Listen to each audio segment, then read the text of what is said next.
Hi, I'm Gary Allen, your host on today's project. We encourage you to stay with us as we take an old pool and turn it into this beautiful water feature and pond on today's Designer's Landscape.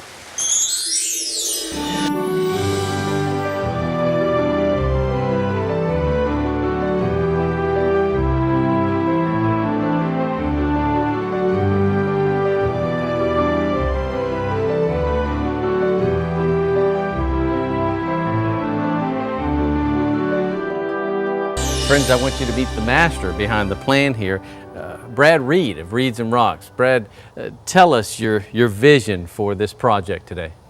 Well, we're transforming an old derelict swimming pool that hasn't been used for quite some time, and we're going to transform that into a beautiful koi pond, complete with fish and plants, aquatic plants, and a few frogs. And sounds exciting. yes. So tell us about some of the features in particular. I mean, this pool hasn't been a pool for a long time, I guess. Well, I had a lot of stagnant water, green water, mosquito problem, so we're going to correct all that. What we're going to do is bring several loads of dirt. We're going to shallow up the swimming pool area into a shallow, manageable volume of water. We'll put a liner in this and, of course, add the water, filter, pump. We're going to have a waterfall over in this corner over here, which is going to fall into a stream, which will transform that into an area that eventually will get back into the pond. We're going to have natural ledge rock and boulders leading up to the entrance area. And before we get to the entrance area, we're going to have a nice bridge across the pond over the stream area. And of course the ledge rock and the boulders, and of course the entrance will be very unique at that point. Okay, now our walkways around the perimeter seem to be a little narrow, and what are we going to do about that and make it feel different? We're going to actually extend the walkways, make the pond a little narrower, and we can call this a pond now because we've already started. It's no longer a swimming pool. Good, good. We're going to actually bring the pond in a little bit and create a little wider walkway. Oh, good, good. I mean, that'll feel better. I mean, it just feels a little narrow. The little handrails here, I guess those will be cut off and removed. Yes. Well, we have some walking catfish that might use that, but we actually we will cut that off, and you won't see that. And it won't even resemble a swimming pool. Tell us about the system, because you're limiting your water here. You won't have as much volume to deal with as you did in the pool here. What's the logics behind that? Well, most swimming pools are anywhere from 6 foot to 9 foot deep, the ones with the diving platform, so we don't need to utilize that kind of depth for a pond. We like to get ponds in the 2 foot to 3 foot range, and in effect what you're doing, you're decreasing the amount of volume that you have to filter. It's no use, obviously a 6 foot swimming pool, if you put dirt in it and decrease that to 3 foot, you're decreasing the volume of the pond by half. So it'll be easier for you to maintain your balance, I guess. You can use smaller equipment, and all that will translate into a less expensive system. There's different forms of filtration. First of all, we have the natural filtration, which will encompass the bog areas, and we'll have a couple of those areas in this particular installation. And of course then we have the mechanical filtration, which is not much more than a foam filter which catches suspended debris in the water. And of course then we have the natural biological filtration, which utilizes cleanup bacteria. Well, that's interesting. Now I also understand we have a bridge in the proposal. That's going to be a unique effect that we'll have to lend itself so you don't get the swimming pool effect. We'll have the bridge, it'll be a stone bridge across the side over here. And of course, it could be a wooden one as well. But we haven't quite designed that. We know where we're going to put it, but we haven't quite decided if it's going to be a stone bridge or a wooden bridge. No, that should add a lot of character too to the entrance and all that. It's going to make a unique entrance. Very good. And now, this is going to be an active pond. I mean, not just plant life. It'd be a living pond, that's right. You mentioned koi too. Yes, we'll have koi, we'll have... anything special you need to do for that? I mean, well, other than the filtration, and of course we have bog areas to help in the natural filtration of the pond. We'll have different depths in the pond to the fish like different depths. Now, help us out here. What do you call a bog area? A bog system is a natural particular filtration system, and we utilize natural plants, aquatic plants, to digest the nutrients in the water. We pump water in a controlled atmosphere into the bog area and settle out the larger debris, and of course the roots of the plants will digest those nutrients. Okay, so that'll help keep things clean to a certain degree.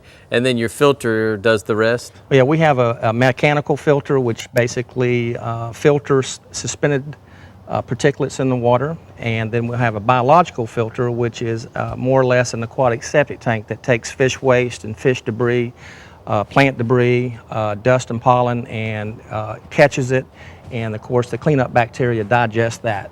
Okay. I guess really once the system is in place, it's pretty much low maintenance and kind of takes care of itself. Takes care of itself. Have to check it a little bit. Much like the natural rivers and streams and ponds we have, they pretty much take care of themselves. And what we're going to, since it's so small, we have to help that to some degree. But most of it's going to take care of itself. Okay. Brad, tell us about our next phase or stage. What happens next? Well, we've decided on the shape and the depth of the pond, and we'll bring in a little bit more dirt.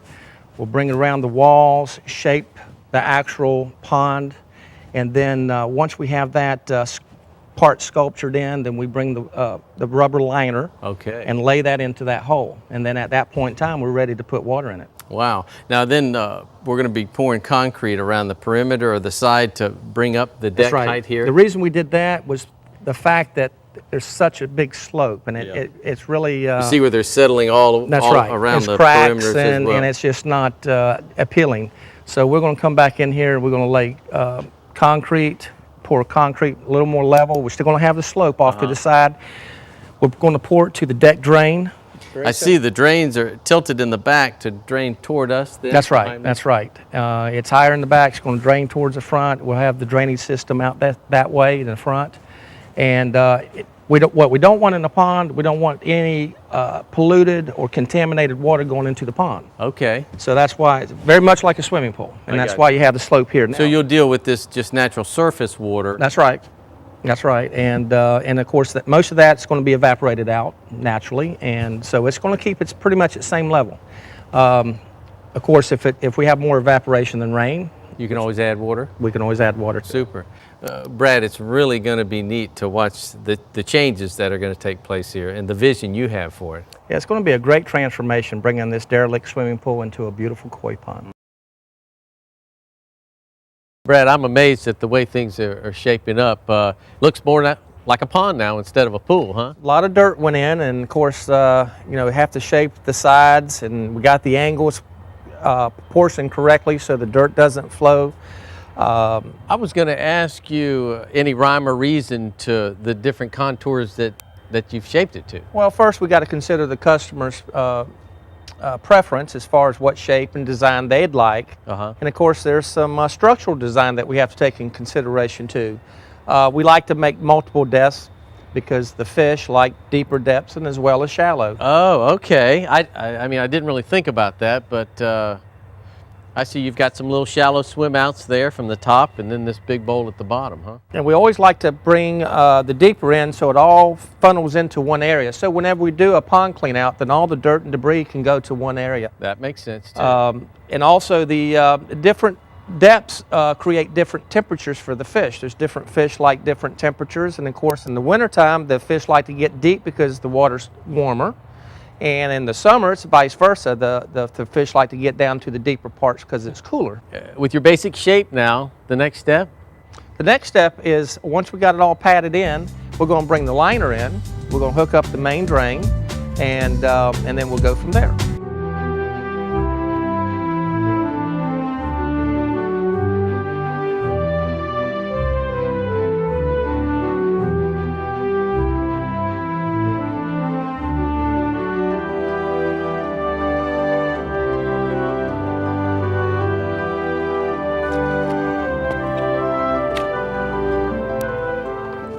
How's she looking? I never thought about putting a level on there, Brad, but that makes sense. Yeah, we want this to look as good as possible. And it also is very important that we get this positioned correctly because of the water line in relationship to the skimmer. And what we like to do is get this water line about 2/3 of the way up. That way we have plenty enough room for the rise and fall of the water. We still have plenty enough room for the leaves to float into the skimmer. Oh, okay. The whole purpose of the skimmer, of course, is to catch the leaves and debris off the surface. That makes sense. This is quite a large skimmer here. I mean, well, we got a large pond, and the main purpose of the skimmer is to pre-filter the pump, keeps the pump running cleaner, and also extends the life of the pump that way. okay. And I noticed you got filters and everything in here. Actually, Gary, this is not necessarily the main filter of the pond. It's actually a pre-filter, and pre-filter is one of the pumps that is used for a water feature such as the Waterfall. And the main function is to skim the pond. It brings the leaves and the dust and the pollen, Okay. goes into the basket here. That catches all the large debris, the leaves and sticks and et cetera. Any unwanted material. That's right. And of course, they're trapped here where you can dump them out. And then the water circulates on back through to the coarse filter here. And this is where the finer stuff is collected. Okay. Wow. This is, again, to me, it's quite a large size skimmer. Now, people that don't have a pool or never have experienced that, they may not understand what a skimmer is. Well, it's a first line of defense against a dirty pond. It captures the stuff that starts floating on the water before it gets into the bottom. So it skims that top layer of water to keep it clean. Exactly. Very good. Now we're ready to do the liner. Oh, okay. The Some big hard liner. work. Okay.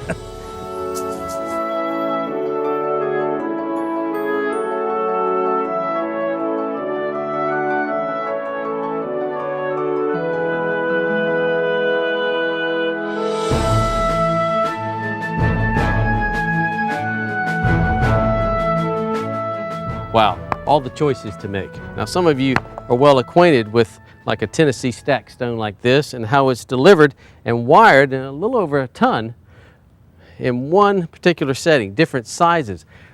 We're going to catch up with Brad and see how he's doing. Brad, man, you guys have been putting it to work here. Yes. Bring us up to speed on Well, we're finished what up you've this. accomplished. The last time we was together was putting the skimmer in, and we're now plumbing it, and we have the pump in the skimmer, and we're doing the final touches on that. Very good.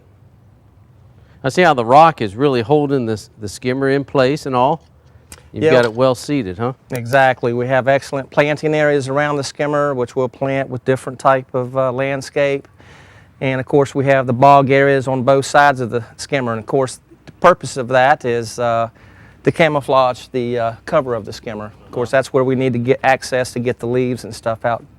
Now that's a flexible pipe he's using there, so it really makes it pretty easy to work with. That's right. These pumps, they develop about 10 pounds of pressure, so they don't have to have that pressure rating. Uh-huh. And of course, this is the bog area here that we use acro gravel. It's a real fine gravel that we plant the bog plants in when we get ready. Now, will they stay in their container and just get... No, we actually plant okay. them right into the gravel so the roots can have their own way of finding the nutrients that they need. You know, this reminds me a little bit of the hydroponic situation. I guess Exactly. if you give a plant the three necessary things, sunlight, nutrients or fertilizer, and then Exactly, and water. the fish and the fish food will Help supply provide the that. nutrients for the plants. And of course, they provide somewhat of a filtration device themselves. Now, Brad, this soil you brought in here is nice, organic, I see. So this will have landscape plant material in here too to kind of... Just your regular landscape material. Good. Their roots won't be in the actual pond themselves. but hiding the filtration a little bit. Exactly. Softening. So what else have you guys been working on? I mean, I see Well, the we have the path moss rock in here, which is the larger field stone, have lichen and moss on them, and of course we keep that wet in the sun, and that will grow. Nice effect. We have the Tennessee field stone, and like I say, this is the bog area. Where I'm actually standing will be about 2 inches of water. Oh, okay. So, in effect, we'll have the water line, as you say. We don't want to see the black rubber liner. So the water line is designed to come all the way up to here. Okay, that'll look nice. So with the inevitable fluctuation of the water level, you won't see any of the rubber liner. So this will come all the way up to here. Now, this stone has been mortared in, where it's permanently And what did you mortar it to? I mean, you just flattened that edge with the liner and then kind of... It's mortared to each other. Okay. It's laid down on the rubber. Of course, it's not sticking to the rubber, but since it's a long line, it's all continuous, all tied together. And then I noticed the flagstone here. Exactly. If you remember, we have the cool deck, which was sloping, and we didn't want to make it look like a cool deck, so we came back in here. We mortared and cemented the stepping stones into place, good and firm. Yeah. And of course, we put the river rock around it, so it gives a nice even feel to it. Now, what else is running back here? I mean, I see it sticking out, but that's your plumbing actually goes under this rock. That's right. We have some filtration that we'll show later, but our plumbing from the filter and from the skimmer leads up to the waterfall. Let me show you this. Okay. This is great. Yeah, help me with the construction. I mean, I see the block, the two terraces. How do you know what goes first? What's the next step? And I mean, I see it in an intermediate phase or stage. What we want to do, we want to get some height from the waterfall. And of course, we put the concrete blocks in and terrace it up. We fill that up with dirt, pack it down. Kind of your base, your foundation to build on. Okay. We want the stone. You won't see any of this. And of course, we made a couple planters on each side of the waterfall. That's what's amazing. I mean, that you say we won't see any of this by the time we're done. No black liner at all. All this will be eventually just stone and landscaping. Now, even the wall, I mean, the block, the concrete block, you'll cover that too? We'll flagstone, we mortar that up, just like, kind of like what you do with a fireplace. Okay. We'll cover that block wall up. And of course, we're going to have planters and pots of plants. And of course, we use all this landscape greenery to soften the effect of the hardscape. Now, tell me again, I mean, I've seen waterfalls, and this one you must have had in mind how you want to create and what you want to do here. Even this stone, you hadn't laid it flat in so that the water will come over, and instead of a symmetrical, it's kind of a little off balance. It's a vision, and it does take some vision of how the water flows. And your experience, I'm sure. Exactly. Of course, water always flows downhill, so we have to have the slope to continue down.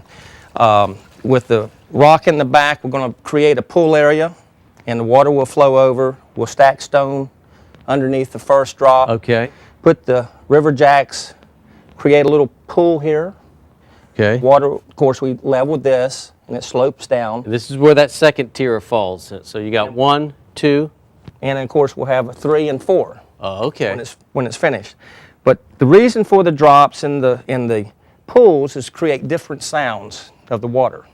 And actually, we'll tune this. In other words, once we get this thing completely running, we'll adjust stones here or there. You're kidding. To create different sounds of the water. No, bubbling or splashing. Okay. So it's different. Well, these two guys will be your big sound providers, I guess. Exactly. And then the others do the little soft touch. We utilize waterfalls to drown out, say, traffic noise, neighborhood children next door screaming and stuff. So water actually drowns out, makes it quite... But you could take a normal waterfall and tweak it a little bit to enhance even more, turn the volume up, so to speak? Sure, sure. Wow. Of course, the volume of the water does that as well. Uh-huh.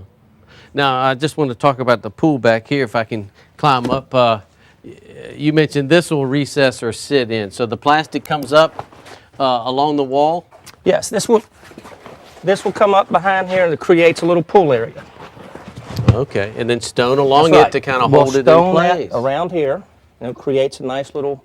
You know, I mean, it just shows how functional this liner is, and how flexible you can do just about anything. Kind of looks like an inner tube. Big inner tube. Mm-hmm. Again, once you get your waterproofing with this, your methods really are just a matter of preference. That's why it's called a flexible liner.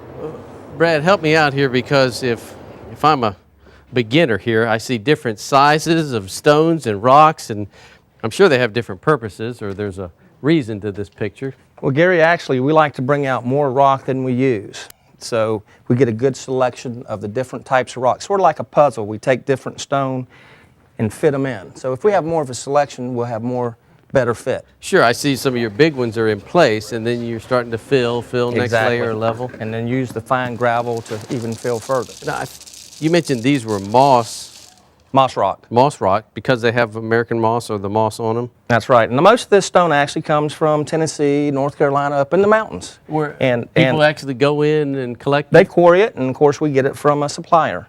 And the different types of rock here, let me show you some difference. This is the field stone.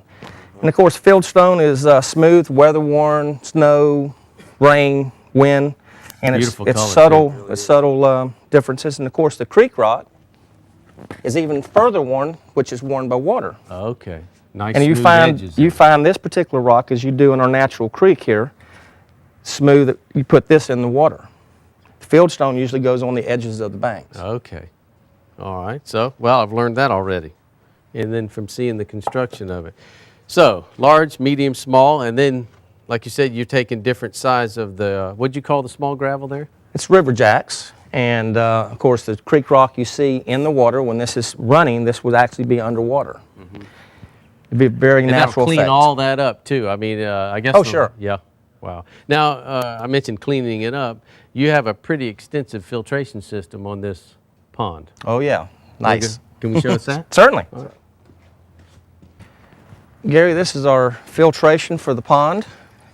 One of actually 2 units of filtration. We looked at the skimmer earlier, and this is our main filter. It's very much like a swimming pool filter. I was going to say, that's what it reminds me of at least. Looks just like a swimming pool filter from the outside, but it's totally different on the inside. The difference being the sand in a sand filter will clog up and you can't backwash it. It takes a long time, which reduces your pond volume as you backwash it. Okay. But the type of filtration that we have here is totally different. Here, let me show you. Sure.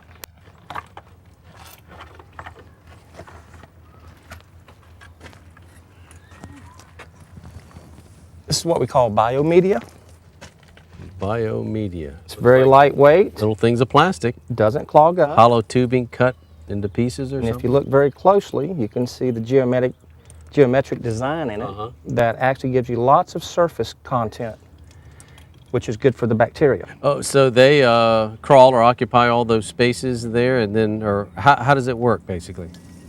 Well, the water goes in there, it creates a bacteria colony. The bacteria colony is the same type of bacteria that you might see in natural... Okay, so you're talking about providing a base for beneficial bacteria now. That's right. You create that the water runs. Exactly. The bacteria colony, and as the water runs through that, the bacteria will digest the nutrients out of the water. A biological filter is a fancy name for an aquatic septic tank, basically. Oh, very good. And we also have another trick that we use in ponds and filtration is the UV light. The UV light, as you know, is used in restaurants to sterilize utensils. Barbershops use them. The blue light that you see behind barbershops to sterilize new to me, brushes. okay, but I'm listening. Exactly. The UV light is ultraviolet, is very harmful to small organisms. Oh. And as the bacteria, the bad bacteria, parasites, and algae spores mainly, as it passes through the UV light, it zaps them, kills them, and it keeps the pond clear. Well, that is unbelievable. So this guy's going to get installed here. Andy's putting him in.